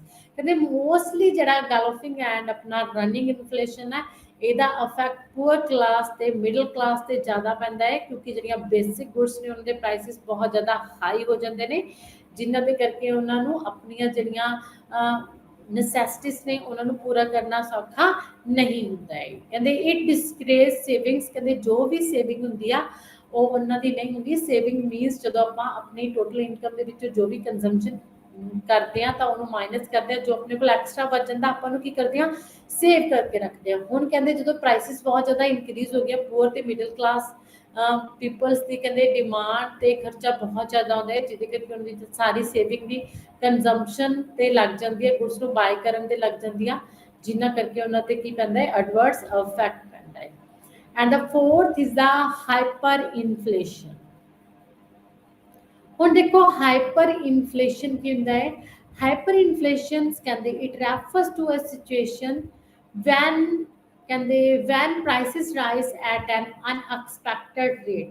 ਕਹਿੰਦੇ ਜਦੋਂ ਸਾਨੂੰ ਪ੍ਰਾਈਸਿਸ ਦਾ ਪਤਾ ਹੀ ਨਾ ਲੱਗੇ, ਅਸੀਂ ਐਕਸਪੈਕਟ ਹੀ ਨਾ ਕਰੀਏ ਕਿ ਹਾਂਜੀ ਵੀ ਇੰਨੀ ਜਲਦੀ ਪ੍ਰਾਈਸਿਸ ਦੇ ਵਿੱਚ ਇੰਨਾ ਰਾਈਜ਼ ਹੋ ਜਾਣਾ, ਪ੍ਰਾਈਸਿਸ ਦੇ ਵਿੱਚ ਅਚਾਨਕ ਰਾਈਜ਼ ਹੋ ਜਾਣਾ। ਠੀਕ ਹੈ, ਅਨਐਕਸਪੈਕਟਡ ਰੇਟ ਦੇ ਨਾਲ ਇੱਕੋ ਦਮ ਬਹੁਤ ਜ਼ਿਆਦਾ ਵੱਧ ਜਾਣਾ, ਇੱਕੋ ਦਮ ਬਹੁਤ ਜ਼ਿਆਦਾ ਘਟ ਜਾਣਾ। This is an acceleration of price rise। it is called hydra headed monster। ਇਹਨੂੰ ਆਪਾਂ ਹਾਈਡਰਾ ਹੈਡਡ ਮੋਨਸਟਰ ਵੀ ਬੋਲਦੇ ਆ ਤੇ ਹਾਈਪਰ ਇਨਫਲੇਸ਼ਨ ਵੀ ਬੋਲਦੇ ਆ। ਕਹਿੰਦੇ ਇੰਟਾਇਰ ਇਕਨੋਮੀ ਦੇ ਵਿੱਚ ਕਹਿੰਦੇ ਆਂਦਾ ਹੈ, it was this kind of inflation that was witnessed in Germany after 1932। ਕਹਿੰਦੇ ਇਸ ਤਰ੍ਹਾਂ ਦਾ ਇਨਫਲੇਸ਼ਨ ਜਰਮਨ ਦੇ ਵਿੱਚ ਆਇਆ ਸੀ 1932 ਦੇ ਵਿੱਚ, ਕਹਿੰਦੇ ਜਿਹਦੇ ਥਰੂ ਕਹਿੰਦੇ ਪੀਪਲਸ ਨੂੰ ਲਾਸ ਹੋਇਆ ਸੀ ਆ confidence in Germany currency. Germany currency ਸੀ ਜਿਹੜੀ ਉਹਦੀ ਵੈਲਿਊ ਬਹੁਤ ਜ਼ਿਆਦਾ ਘਟ ਗਈ ਸੀ, ਉਹਨਾਂ ਦਾ ਵਿਸ਼ਵਾਸ ਉੱਠ ਗਿਆ ਸੀ ਇਸ ਕਰੰਸੀ ਤੋਂ। At one time prices rose 1 million times over a period of 1 year in Germany. ਕਹਿੰਦੇ ਜਿਹੜਾ ਵਨ ਟਾਈਮ ਪ੍ਰਾਈਸ ਹੋਇਆ ਸੀ ਉਹ ਰਾਈਜ਼ ਹੋਇਆ ਸੀ 1 ਮਿਲੀਅਨ ਟਾਈਮਸ। ਕਹਿੰਦੇ ਇੱਕ ਟਾਈਮ ਪੀਰੀਅਡ ਦੇ ਵਿੱਚ 1 ਈਅਰ ਦੇ ਵਿੱਚ ਜਰਮਨੀ ਦੇ ਵਿੱਚ ਪ੍ਰਾਈਸਿਸ ਬਹੁਤ ਜ਼ਿਆਦਾ ਇਨਕਰੀਜ਼ ਹੋ ਚੁੱਕੇ ਸੀ। ਕਹਿੰਦੇ ਰਿਜ਼ਲਟ ਕੀ ਸੀਗਾ, ਕਹਿੰਦੇ ਉੱਤਰ ਕਨਫਿਊਜ਼ ਇਨ ਦਾ ਇਕਨੋਮੀ। ਕਹਿੰਦੇ ਕੀ ਸੀਗੀ, ਕਨਫਿਊਜ਼ਨ ਦੇ ਵਿੱਚ ਸੀ ਪੂਰੀ ਇਕਨੋਮੀ ਕੀ ਹੋ ਰਿਹਾ। ਇਟ ਕੰਪਲੀਟਲੀ ਵਾਈਪਡ ਅਵੇ fixed income groups and poor class of the society. ਕਹਿੰਦੇ ਮੋਸਟਲੀ ਜਿੰਨਾ ਪੀਪਲਸ ਦੀ ਇਨਕਮ ਫਿਕਸ ਸੀਗੀ ਉਹਨਾਂ ਨੂੰ ਲਾਸ ਇਸ ਦਾ ਬੀਅਰ ਕਰਨਾ ਪਿਆ, ਜਾਂ ਫਿਰ ਪੂਅਰ ਕਲਾਸਿਸ ਤੇ ਕਹਿੰਦੇ ਜਿਹੜੀ ਸੋਸਾਇਟੀ ਦੇ ਪੂਅਰ ਕਲਾਸਿਸ ਸੀ ਉਹਨਾਂ ਤੇ ਇਸ ਦਾ ਇਫੈਕਟ ਕੀ ਪਿਆ ਹੈ, ਜ਼ਿਆਦਾ ਪਿਆ ਹੈ। ਤਾਂ ਇਹਨੂੰ ਆਪਣਾ ਹਾਈਡਰਾ ਮੋਨਸਟਰ ਐਂਡ ਆਪਣਾ ਹਾਈਪਰ ਇਨਫਲੇਸ਼ਨ ਵੀ ਬੋਲਦੇ ਆ। ਤਾਂ ਸੀਗੀਆਂ ਇਹ 4 ਟਾਈਪਸ ਆਫ ਇਨਫਲੇਸ਼ਨ। ਠੀਕ ਹੈ, ਤਾਂ ਫਸਟ ਸੀਗੀ ਆਪਣੀ 4 ਟਾਈਪਸ ਆਫ ਇਨਫਲੇਸ਼ਨ ਦੇ ਵਿੱਚ ਕੀ ਸੀਗਾ ਇਹ classifications on the base of rate of inflation ਕਿ ਕਿਸ ਪਰਸੈਂਟ ਰੇਟ ਦੇ ਨਾਲ ਵੱਧਦੀਆਂ ਨੇ। ਕ੍ਰੀਪਿੰਗ ਇਨਫਲੇਸ਼ਨ ਜੋ 3% ਦੀ दर ਦੇ ਨਾਲ ਇੰਕਰੀਜ਼ ਹੁੰਦਾ ਹੈ ਐਂਡ ਵਾਕਿੰਗ ਇਨਫਲੇਸ਼ਨਸ ਜੋ ਆਪਣਾ 30 to 40% ਦੀ ਰੇਟ ਦੇ ਨਾਲ ਜਿਹਦੀ ਪ੍ਰਾਈਸਿਸ ਇੰਕਰੀਜ਼ ਹੁੰਦੀਆਂ ਨੇ ਐਂਡ ਗੈਲੋਫਿੰਗਸ ਦੇ ਵਿੱਚ ਕਹਿੰਦੇ 80 to 100% ਦੀ ਰੇਟ ਦੇ ਨਾਲ ਪ੍ਰਾਈਸਿਸ ਇੰਕਰੀਜ਼ ਹੁੰਦੀਆਂ ਨੇ ਹਾਈਪਰ ਇਨਫਲੇਸ਼ਨ ਦੇ ਵਿੱਚ ਕਹਿੰਦੇ ਬਹੁਤ ਤਰ੍ਹਾਂ ਇੱਕੋ ਦਮ ਹੀ ਅਚਾਨਕ ਹੀ ਪ੍ਰਾਈਸਿਸ ਕੀ ਹੋ ਜਾਂਦੀਆਂ ਨੇ ਹਾਈ ਹੋ ਜਾਂਦੀਆਂ ਨੇ ਤਾਂ ਜਿਹੜਾ ਕ੍ਰੀਪਿੰਗ ਇਨਫਲੇਸ਼ਨ ਹੈ ਕਹਿੰਦੇ ਉਹਦੇ ਵਿੱਚ 10% ਦੇ ਰੇਟ ਦੇ ਨਾਲ ਹੈ ਜੋ ਇਨਕਰੀਜ਼ ਹੋ ਸਕਦਾ ਪ੍ਰਾਈਸਿਸ ਦੇ ਵਿੱਚ ਤਾਂ 10% ਕਹਿੰਦੇ 22 ਇਅਰਸ ਦੇ ਵਿੱਚ ਇਨਕਰੀਜ਼ ਹੋਏਗਾ ਐਂਡ ਜਿਹੜਾ ਵਾਕਿੰਗ ਇਨਫਲੇਸ਼ਨ ਹੈ ਉਹਦੇ ਵਿੱਚ 20% ਦੀ ਰੇਟ ਦੇ ਨਾਲ ਪ੍ਰਾਈਸਿਸ ਇਨਕਰੀਜ਼ ਹੁੰਦੀਆਂ ਨੇ ਕਹਿੰਦੇ ਇਹ 12 ਇਅਰਸ ਦੇ ਵਿੱਚ ਕਹਿੰਦੇ ਵਾਕਿੰਗ ਇਨਫਲੇਸ਼ਨ ਹੁੰਦਾ ਹੈ ਠੀਕ ਹੈ ਤੇ ਉਸ ਤੋਂ ਬਾਅਦ ਜਿਹੜਾ ਰਨਿੰਗ ਇਨਫਲੇਸ਼ਨ ਹੈ ਉਹ ਆਪਣਾ 100 ਇਹਦੇ ਵਿੱਚ ਕਹਿੰਦੇ ਕਿ ਆ 4 ਇਅਰਸ ਦੇ ਵਿੱਚ 100 ਟਾਈਮਸ ਨੇ ਜਿਹੜੀਆਂ ਉਹਨਾਂ ਦਾ ਪ੍ਰਾਈਸਿਸ ਦਾ ਇਨਕਰੀਜ਼ ਹੋਣਾ ਹੈ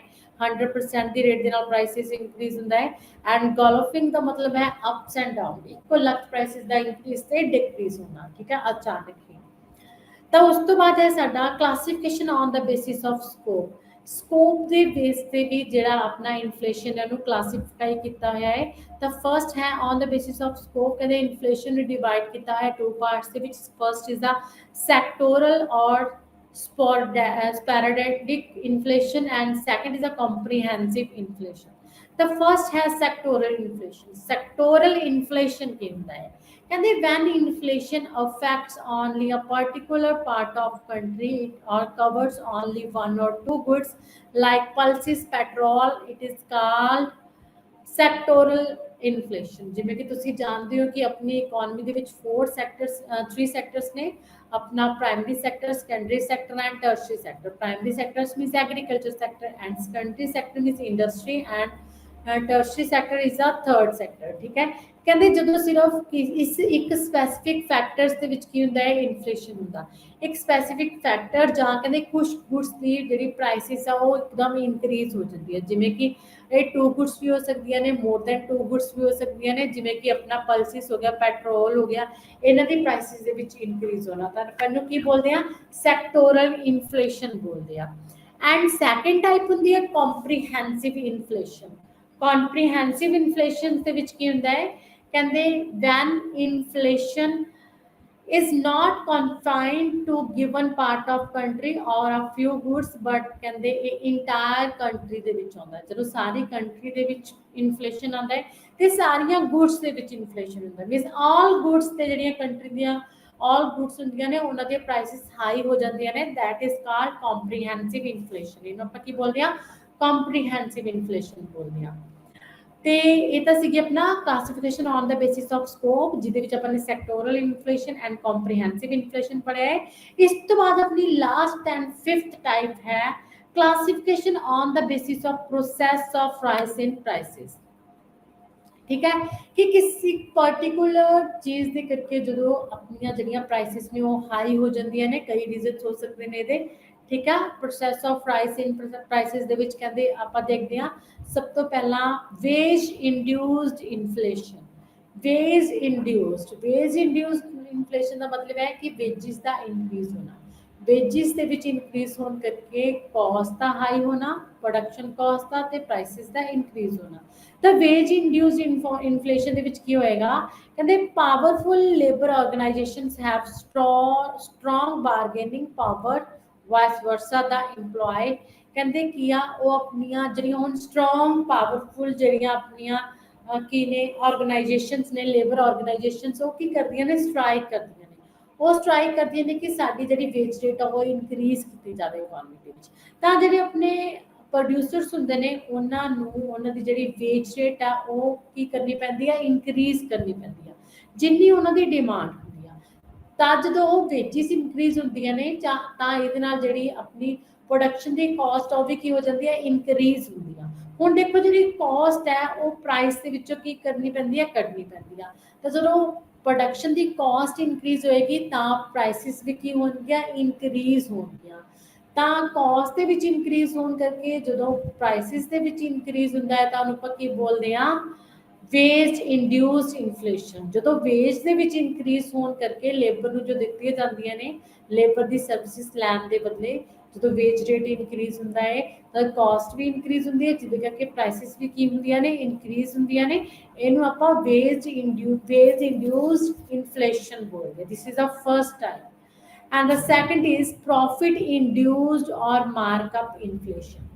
ਪ੍ਰੋਫਿਟ ਇੰਡਿਊਸ, ਪ੍ਰੋਫਿਟ ਤੁਹਾਨੂੰ ਪਤਾ ਹੈ ਕਿ ਜੋ ਪ੍ਰੋਫਿਟ ਜਦੋਂ ਆਪਣੇ ਪ੍ਰੋਡਿਊਸਰਸ ਨੂੰ ਹੁੰਦਾ ਹੈ, ਠੀਕ ਹੈ।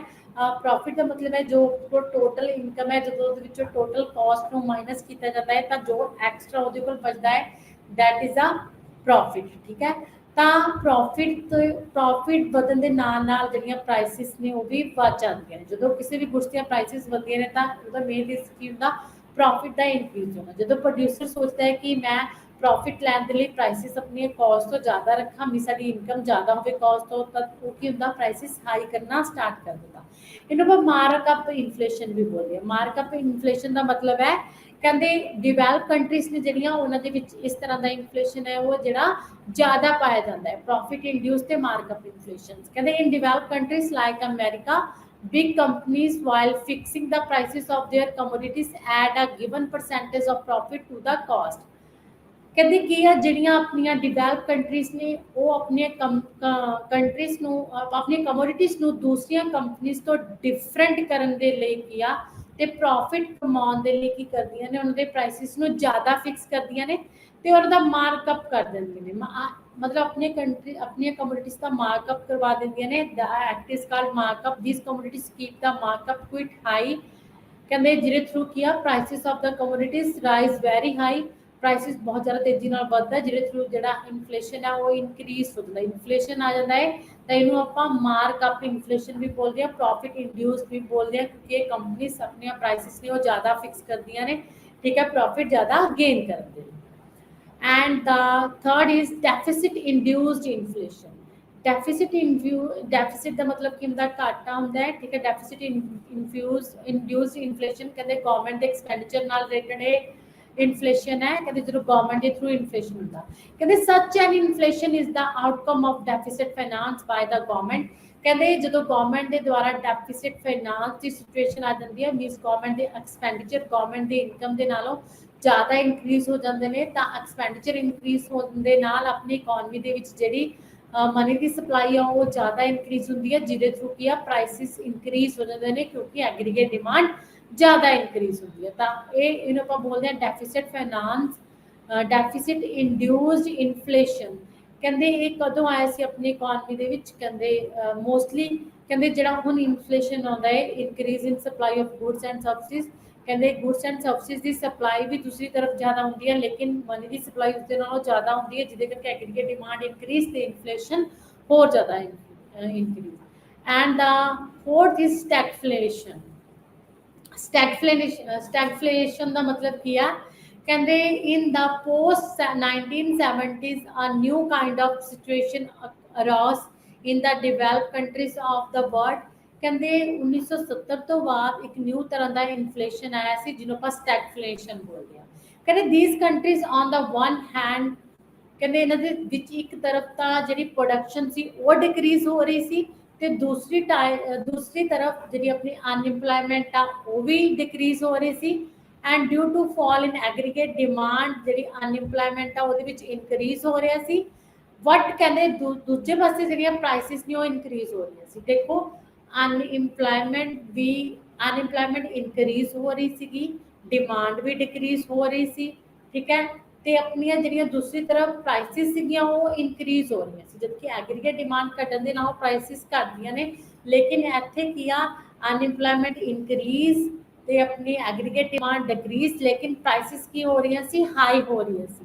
ਤਾਂ ਇਸ ਸਿਚੁਏਸ਼ਨ ਨੂੰ ਆਪਾਂ ਕੀ ਬੋਲਦੇ ਹਾਂ, ਸਟੈਗਫਲੇਸ਼ਨ ਸਿਚੁਏਸ਼ਨ ਬੋਲਦੇ ਹਾਂ। ਕਹਿੰਦੇ 1930 ਦੇ ਵਿੱਚ ਵੀ ਆਈ ਸੀਗੀ। ਤਾਂ ਸੈਮੂਅਲਸਨ ਨੇ ਕੀ ਬੋਲਿਆ ਹੈ, ਡੈਫੀਨੇਸ਼ਨ ਦਿੱਤੀ ਹੈ ਸਟੈਗਫਲੇਸ਼ਨ ਦੀ।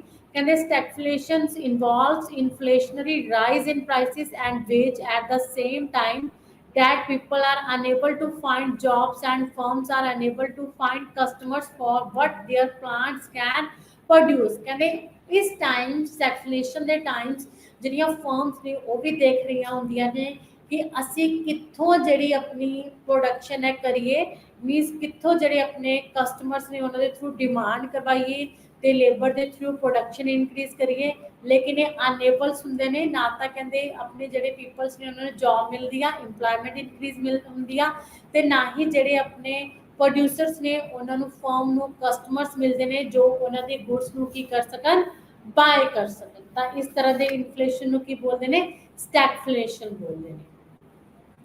ਤਾਂ ਇਹ ਸੀਗਾ ਆਪਣਾ ਟਾਈਪਸ ਆਫ ਇਨਫਲੇਸ਼ਨ, ਠੀਕ ਹੈ। ਇਸ ਤੋਂ ਬਾਅਦ ਹੈ ਆਪਣਾ theories of inflation. Theories of inflation ਜੋ ਆਪਣਾ ਕੱਲ ਵਾਲਾ ਟੌਪਿਕ ਹੈ, ਇਸ ਦੇ ਵਿੱਚ ਆਪਾਂ ਪੜਾਂਗੇ demand pull inflation and cost push inflation. ਇਹ ਟੂ ਜਿਹੜੇ ਹੈ ਰੀਜ਼ਨਸ ਹੁੰਦੇ ਨੇ ਜਿਹਦੇ ਥਰੂ ਜਿਹੜਾ ਆਪਣਾ ਇਨਫਲੇਸ਼ਨ ਹੈ ਉਹ ਇਨਕਰੀਜ਼ ਹੁੰਦਾ ਹੈ। ਐਂਡ ਉਸ ਤੋਂ ਬਾਅਦ ਆਪਾਂ ਇਨਫਲੇਸ਼ਨਰੀ ਗੈਪ ਦੇਖਾਂਗੇ। ਐਂਡ ਕਾਜ਼ਿਸ ਆਫ ਇਨਫਲੇਸ਼ਨ, ਬਹੁਤ ਸਾਰੇ ਕਾਜ਼ਿਸ ਹੋ ਸਕਦੇ ਨੇ ਇਨਫਲੇਸ਼ਨ ਦੇ, ਡਿਮਾਂਡ ਸਾਈਡ ਤੋਂ ਵੀ ਹੋ ਸਕਦੇ ਨੇ, ਸਪਲਾਈ ਸਾਈਡ ਤੋਂ ਵੀ ਹੋ ਸਕਦੇ ਨੇ। ਐਂਡ ਉਸ ਤੋਂ ਬਾਅਦ ਇਫੈਕਟ ਆਫ ਇਨਫਲੇਸ਼ਨ, ਹੁਣ ਜਿਹੜੀ ਸਾਡੀ ਇਕਨੋਮੀ ਹੈ ਉਸ ਤੇ ਇਨਫਲੇਸ਼ਨ ਦਾ ਪੋਜ਼ਿਟਿਵ ਤੇ ਨੈਗੇਟਿਵ ਦੋਨੇ ਤਰ੍ਹਾਂ ਦੇ ਇਫੈਕਟ ਪੈ ਸਕਦੇ ਨੇ, ਠੀਕ ਹੈ।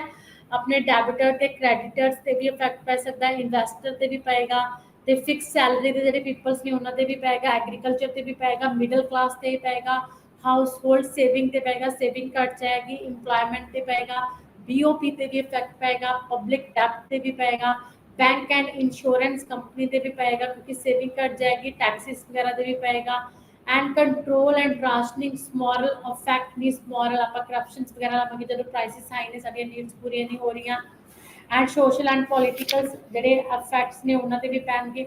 ਤੇ ਕਹਿੰਦੇ ਆਪਾਂ ਦੇਖਾਂਗੇ ਕਿ ਇਨਫਲੇਸ਼ਨ ਤੇ ਜਿਹੜੀ ਇਕਨੋਮਿਕ ਡਿਵੈਲਪਮੈਂਟ ਹੈ, ਆਪਾਂ ਇਨਫਲੇਸ਼ਨ ਨੂੰ ਕੰਟਰੋਲ ਕਰਕੇ ਇਕਨੋਮਿਕ ਡਿਵੈਲਪਮੈਂਟ ਨੂੰ ਕਿੱਦਾਂ ਇਨਕਰੀਜ਼ ਕਰ ਸਕਦੇ ਹਾਂ। ਤੇ ਮੇਜਰ ਟੂ ਕੰਟਰੋਲ ਇਨਫਲੇਸ਼ਨਸ, ਇਸ ਤੋਂ ਬਾਅਦ ਹੈ ਮੇਜਰ ਟੂ ਕੰਟਰੋਲ ਇਨਫਲੇਸ਼ਨ, ਕੀ ਆਪਾਂ ਜਿਹੜਾ ਆਪਣਾ ਹੈ ਇਨਫਲੇਸ਼ਨ ਉਹਨੂੰ ਕਿੱਦਾਂ ਕੰਟਰੋਲ ਕਰ ਸਕਦੇ ਹਾਂ। ਇਹਦੇ ਬਹੁਤ ਸਾਰੇ ਮੇਜਰਸ ਨੇ, ਮੋਨਿਟਰੀ ਮੇਜਰਸ ਨੇ, ਫਿਜ਼ੀਕਲ ਮੇਜਰਸ ਨੇ ਐਂਡ ਅਦਰ ਮੇਜਰਸ ਨੇ, ਜਿਨ੍ਹਾਂ ਦੇ ਵਿੱਚ ਆਪਾਂ ਕਮਰਸ਼ੀਅਲ ਪਾਲਿਸੀ ਦੀ ਗੱਲ ਕਰਾਂਗੇ, ਇਨਵੈਸਟਮੈਂਟ ਪਾਲਿਸੀ ਦੀ ਗੱਲ ਕਰਾਂਗੇ, ਪ੍ਰਾਈਸ ਕੰਟਰੋਲ ਤੇ ਰਾਸ਼ਨਿੰਗ ਦੀ ਗੱਲ ਕਰਾਂਗੇ, ਸੇਵਿੰਗ ਦੀ ਗੱਲ ਕਰਾਂਗੇ ਕਿ ਸੇਵਿੰਗ ਨੂੰ ਕੀ ਕਰਨਾ, ਇਨਕਰੀਜ਼ ਕਰਨਾ, ਠੀਕ ਹੈ, ਆਪਣੀਆਂ ਹੈਬਿਟਸ ਨੂੰ ਕੀ ਕਰਨਾ, ਇਨਕਰੀਜ਼ ਕਰਨਾ। ਤਾਂ ਆਪਾਂ ਅੱਜ ਦੇ ਟੌਪਿਕਸ ਦੇ ਵਿੱਚ ਆਪਾਂ ਨੇ ਕੀ ਪੜ੍ਹਿਆ ਹੈ, ਸਭ ਤੋਂ ਪਹਿਲਾਂ ਆਪਾਂ ਨੇ ਦੇਖਿਆ ਸੀ ਕਿ ਇਨਫਲੇਸ਼ਨ ਕੀ ਹੁੰਦਾ ਹੈ। ਇਨਫਲੇਸ਼ਨ ਦਾ ਮਤਲਬ ਹੈ ਪ੍ਰਾਈਸਿਸ ਦੇ ਵਿੱਚ ਇਨਕਰੀਜ਼ ਹੋਣਾ। ਇਹਦੇ ਬਹੁਤ ਸਾਰੇ ਰੀਜ਼ਨਸ ਹੋ ਸਕਦੇ ਨੇ। ਫਰਸਟ ਇਜ਼ ਕਿ ਡਿਮਾਂਡ ਦੇ ਇਨਕਰੀਜ਼ ਹੋਣ ਕਰਕੇ ਵੀ ਪ੍ਰਾਈਸਿਸ ਨੇ ਜਿਹੜੀਆਂ ਹਾਈ ਹੋ ਸਕਦੀਆਂ ਨੇ। ਜਦੋਂ ਡਿਮਾਂਡ ਸਪਲਾਈ ਤੋਂ ਜ਼ਿਆਦਾ ਹੁੰਦੀ ਹੈ, ਸਪਲਾਈ ਉਨੀ ਨਹੀਂ ਹੁੰਦੀ, ਜਦੋਂ ਆਪਣੀ ਇਕਨੋਮੀ ਫੁੱਲ ਇੰਪਲੋਇਮੈਂਟ ਲੈਵਲ ਤੇ ਹੁੰਦੀ ਹੈ, ਉਦੋਂ ਆਪਣੀ ਇਕਨੋਮੀ ਦੇ ਵਿੱਚ ਜਿਹੜੀ ਆਪਣੀ ਸਪਲਾਈ ਆ, ਪ੍ਰੋਡਕਸ਼ਨ ਆ, ਕਨਸਟੈਂਟ ਹੋ ਜਾਂਦੀ ਆ। ਓਨਲੀ ਐਗਰੀਗੇਟ ਡਿਮਾਂਡ ਇਨਕਰੀਜ਼ ਹੋਣ ਦੇ ਨਾਲ ਪ੍ਰਾਈਸਿਸ ਕੀ ਹੁੰਦੀਆਂ ਨੇ, ਹਾਈ ਹੁੰਦੀਆਂ ਨੇ। ਪ੍ਰਾਈਸਿਸ ਦੇ ਵਿੱਚ ਇਨਕਰੀਜ਼ ਹੋਣ ਨੂੰ ਕੀ ਬੋਲਦੇ ਆ ਆਪਾਂ, ਇਨਫਲੇਸ਼ਨ ਬੋਲਦੇ ਆ, ਠੀਕ ਹੈ। ਤੇ ਕਹਿੰਦੇ ਇਨਫਲੇਸ਼ਨ ਨੂੰ ਆਪਾਂ ਮੇਜਰ ਕਿੱਦਾਂ ਕਰ ਸਕਦੇ ਹਾਂ, ਪ੍ਰਾਈਸ ਲੈਵਲ ਨੂੰ ਆਪਾਂ ਮੇਜਰ ਕਿੱਦਾਂ ਕਰ ਸਕਦੇ ਹਾਂ। ਪ੍ਰਾਈਸ ਲੈਵਲ ਨੂੰ ਆਪਾਂ ਇੰਡੈਕਸ ਨੰਬਰਸ ਦੇ ਥਰੂ ਮੇਜਰ ਕਰ ਸਕਦੇ ਹਾਂ, ਆਪਣੇ ਬੇਸ ਈਅਰ ਤੇ ਕਰੰਟ ਈਅਰ ਦੇ ਪ੍ਰਾਈਸਿਸ ਨੂੰ ਕੰਪੇਅਰ ਕਰ ਸਕਦੇ ਹਾਂ। ਤਾਂ ਜਿਹੜਾ ਇੰਡੈਕਸ ਨੰਬਰ ਹੁੰਦਾ ਹੈ ਪ੍ਰਾਈਸ ਲੈਵਲ ਨੂੰ ਮੇਜਰ ਕਰਨ ਦਾ, ਉਹ ਵੀ ਟੂ ਟਾਈਪਸ ਦਾ ਹੁੰਦਾ ਹੈ। First is the wholesale price index ਜਿਹਨੂੰ ਆਪਾਂ WPI ਬੋਲਦੇ ਹਾਂ, and second is the consumer price index ਜਿਹਨੂੰ ਆਪਾਂ CPI ਬੋਲਦੇ ਹਾਂ। ਹੋਲਸੇਲ ਪ੍ਰਾਈਸ ਇੰਡੈਕਸ ਦੇ ਵਿੱਚ ਆਪਾਂ ਕੀ ਦੇਖਦੇ ਹਾਂ, ਜਿਹੜੀਆਂ ਹੋਲਸੇਲ ਕਮੋਡਿਟੀਜ਼ ਨੇ ਉਹਨਾਂ ਦੇ ਪ੍ਰਾਈਸਿਸ ਨੂੰ ਚੈੱਕ ਕਰਦੇ ਹਾਂ। ਐਂਡ ਕੰਜ਼ਿਊਮਰ ਪ੍ਰਾਈਸ ਇੰਡੈਕਸ ਦੇ ਵਿੱਚ ਕੰਜ਼ਿਊਮਰਸ ਜਿਹੜੇ ਜਿੰਨੇ ਵੀ ਤਰ੍ਹਾਂ ਦੇ ਜਿਹੜੇ ਗੁੱਡਸ ਨੂੰ ਯੂਜ਼ ਕਰਦੇ ਨੇ, ਆ ਬਾਸਕਟਸ ਆਫ ਗੁੱਡਸ, ਉਹਨਾਂ ਦੇ ਪ੍ਰਾਈਸਿਸ ਨੂੰ ਕੀ ਕੀਤਾ ਜਾਂਦਾ ਹੈ, ਚੈੱਕ ਕੀਤਾ ਜਾਂਦਾ ਹੈ। ਇਹਦੇ ਵਿੱਚ ਡਿਫਰੈਂਟ ਜਿਹੜੇ ਟਾਈਮ ਪੀਰੀਅਡਸ ਨੇ ਉਹਨਾਂ ਨੂੰ ਆਪਾਂ ਕੰਪੇਅਰ ਕਰਦੇ ਹਾਂ। ਡਿਫਰੈਂਟ ਟਾਈਮ ਪੀਰੀਅਡਸ ਦੇ ਵਿੱਚ ਉਹਦੇ ਪ੍ਰਾਈਸਿਸ ਨੇ ਉਹਨਾਂ ਨੂੰ ਕੰਪੇਅਰ ਕਰਦੇ ਹਾਂ ਬੇਸ ਤੇ ਕਰੰਟ ਈਅਰ ਦੇ ਪ੍ਰਾਈਸਿਸ ਨੂੰ। ਤਾਂ ਪ੍ਰਾਈਸ ਲੈਵਲ ਨੂੰ ਚੈੱਕ ਕਰ ਸਕਦੇ ਹਾਂ ਕਿ ਪ੍ਰਾਈਸਿਸ ਦੇ ਵਿੱਚ ਇਨਕਰੀਜ਼ ਹੋਇਆ ਹੈ ਜਾਂ ਡਿਕਰੀਜ਼ ਹੋਇਆ ਹੈ। ਇਨਫਲੇਸ਼ਨ ਡਿਫਾਈਨ, ਜਿਵੇਂ ਕਿ ਮੋਸਟਲੀ ਇਹਨਾਂ ਨੇ ਬੋਲਿਆ ਕਿ ਆਪਾਂ ਨਿਊਜ਼ਪੇਪਰਸ ਦੇ ਵਿੱਚ ਸੁਣਦੇ ਹਾਂ ਕਿ ਆਇਲ ਦੇ ਪ੍ਰਾਈਸਿਸ ਦੇ ਵਿੱਚ ਇੰਨੇ % ਇਨਕਰੀਜ਼ ਹੋ ਗਿਆ ਹੈ। ਤਾਂ ਪ੍ਰਾਈਸਿਸ ਦੇ ਵਿੱਚ ਇਨਕਰੀਜ਼ ਹੋਣਾ, ਦਿਸ ਇਜ਼ ਕਾਲਡ ਇਨਫਲੇਸ਼ਨ। ਤਾਂ ਡਿਫਰੈਂਟ ਟਾਈਪਸ ਨੇ ਇਨਫਲੇਸ਼ਨ ਦੀਆਂ। ਇਨਫਲੇਸ਼ਨ ਡਿਫਰੈਂਟ ਟਾਈਪਸ ਦੇ ਹੋ ਸਕਦੇ ਨੇ, ਜਿਵੇਂ ਕਿ ਮੈਂ ਤੁਹਾਨੂੰ ਦੱਸਿਆ ਕਿ ਇਨਫਲੇਸ਼ਨ ਨੂੰ on the basis of degree ਵੀ ਦੱਸਿਆ ਹੈ, ਗਵਰਨਮੈਂਟ ਕੰਟਰੋਲ ਦੇ ਬੇਸ ਤੇ ਵੀ ਇਨਫਲੇਸ਼ਨ ਦੱਸਿਆ ਹੈ ਕਿ ਜਿਹਦੇ ਵਿੱਚ ਕੰਟਰੋਲ ਗਵਰਨਮੈਂਟ ਦਾ ਕੰਟਰੋਲ ਹੈ ਕਈ ਇਨਫਲੇਸ਼ਨ ਤੇ ਕਈ ਤੇ ਨਹੀਂ ਹੈ।